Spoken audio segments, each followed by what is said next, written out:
The Witch in the Wood by T.H. White. Chapter 13. The plain of Bedegraine was a forest of pavilions. They looked like old-fashioned bathing tents, and they were every color of the rainbow. Some were even striped like bathing tents, but the most part were in plain colors, yellow and green and everything. There were heraldic devices, worked or stamped on the sides of them, enormous black eagles with 2 heads perhaps, or wyverns or lances or oak trees, or punning signs which referred to the names of the owners. For instance, Sir Kay had a black key on his tent, and Sir Olbaz, in the opposing camp, had a couple of elbows in flowing sleeves.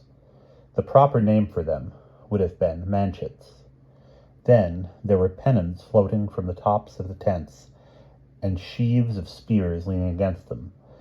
The more sporting barons had hung shields or huge copper basins outside their front doors, and all you had to do was give a thump on one of these with the butt end of your spear for the baron to come out like an angry bee and have a fight with you, almost before the resounding boom had died away. Sir Dinadan, who was a cheerful man, had hung a chamber pot outside his. Then there were the people themselves.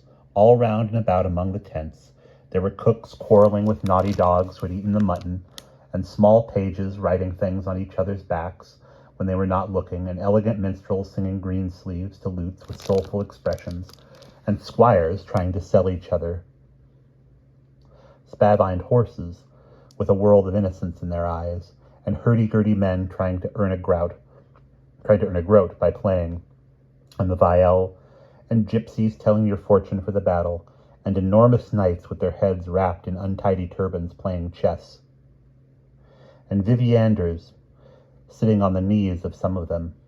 And for entertainment, there were joculars, gleemen, tumblers, harpers, troubadours, jesters, minstrels, tregators, bear dancers, egg dancers, ladder dancers, ballet dancers, mountebanks, fire eaters, and balancers. In a way, it was like Derby Day. The tremendous forest of Sheerwood stretched round the tent forest, much farther than the eye could see, and this was full of wild boars, warrantable stags, outlaws, dragons, and purple emperors. There was also an ambush in it, but we are not supposed to know about that. King Arthur paid no attention to the coming battle. He sat invisible in his pavilion, at the hub of all this excitement, and talked to Sir Ector, or Kay, or Merlin, both day and night. All the smaller captains were delighted to think that their king was having so many councils of war, for they could see the lamp burning inside the silk tent until all hours, and they felt sure that he was inventing a splendid fight. Actually, the conversation was about different things. "There will be a frightful lot of jealousy," said Kay. "You will have all these knights in this order of yours saying that they are the best one and wanting to sit at the top of the table." "Then we must have a round table with no top."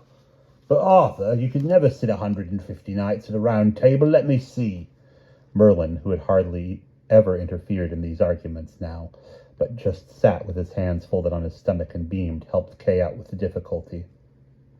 "It would be about 50 yards across," he said. "You do it by 2 pi r." "Well then, say it was 50 yards across. Think of all the space wasted in the middle. It would be just an ocean of wood with a thin rim of humanity. You couldn't keep the food in the middle even, because nobody would be able to reach it." Then we could have a circular table," said Arthur. "Not a round one. I don't know what the proper word is. I mean, we could have the table shaped like the rim of a cartwheel, and the servants could walk about in the empty space where the spokes are. We could call them the Knights of the Round Table." "What a good name!" "And the important thing," continued the king, who was getting wiser the more he thought, "the most important thing of all will be to catch them young. The old knights, the ones we are fighting against, and all those, will be mostly too old to learn. I think we shall be able to get them in and keep them fighting the right way, but they will be inclined to be in the old habit. Grummore and Pellinore, we must have them. I wonder where they are now. Grummore and Pellinore will be all right, because they were always kindly people, but I don't think Lot's people will ever really be at home with it. That's why I say we must catch them young. We must breed up a new generation of chivalry for the future. That child Lancelot, who came over with you-know-who, for instance. We must get hold of kids like him. They will be the real Round Table." "Apropos of this table," said Merlin, I don't see why I shouldn't tell you that King Leodengrance has one which would do very well. As you are going to marry his daughter, he might be persuaded to give you that table as a wedding present. Am I going to marry his daughter? Certainly, she is called Guinevere. Look here, Merlin, I don't very much like all this knowing about the future. I'm not sure whether I believe in it. There are some things, said the magician, which I have to tell you. Whether you believe in them or not, the only trouble is that I can't help feeling there is one thing which I have left out. Remind me to warn you about Guinevere another time. I confess, everybody, said Arthur complainingly, I get muddled up with half the questions I want to ask myself. For instance, who... You will have to have special feasts, said Kay, at Pentecost and so on. When all the knights come to dinner and say what they have done, it will make them want to fight in this new way of yours, if they have to recite about it afterwards. And Merlin could write their names in their places by magic, and their coat armor could be engraved over their sieges. It would be grand. And that's the end of chapter 13.